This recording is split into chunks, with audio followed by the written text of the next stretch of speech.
நம்மகிட்ட இருக்கிற cake cut pieces வச்சு சூப்பரா கேக் பாப்ஸ் எப்படி செய்யறதுன்னு பார்க்கலாமா?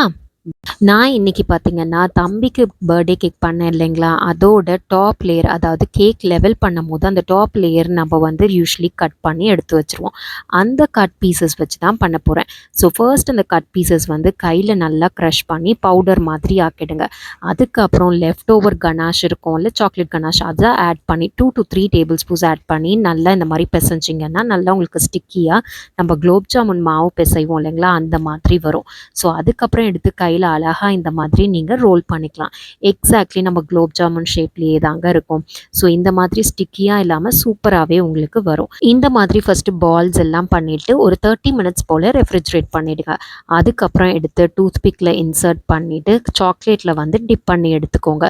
இது வந்து நார்மல் சாக்லேட் காம்பவுண்டை நீங்கள் மெல்ட் பண்ணி அந்த சாக்லேட்ஸை யூஸ் பண்ணிக்கலாம். ஸோ அழகாக இந்த மாதிரி டூத்பிக்லையும் போட்டு வைக்கலாம். இல்லாட்டி இந்த பால்ஸ் ஒன்று ஒன்றா எடுத்து சாக்லேட்டை லைட்டாக இந்த மாதிரி கம்ப்ளீட்டாக கோட் பண்ணிவிட்டு எக்ஸஸாக இருக்கிற சாக்லேட்டை நல்லா இந்த மாதிரி எக்ஸஸாக இருக்கிறத ரிமூவ் பண்ணிவிடுங்க. அதுக்கப்புறம் பிளேட்டில் வச்சுட்டு லைட்டாக ரெஃப்ரிஜரேட் பண்ணிங்க அப்படின்னா சூப்பரான கேக் பாப்ஸ் ரெடி ஆகிடுங்க. இதே ப்ரொசீஜரை ஃபாலோ பண்ணி கேக் பாப்சிக்கல்ஸும் நீங்கள் ஈஸியாக பண்ணலாங்க. ஆனால் அதுக்கு கேக் பாப்சிக்கலோட மோல்ட் வேணும். இருந்தால் கண்டிப்பாக ட்ரை பண்ணி பாருங்கள்.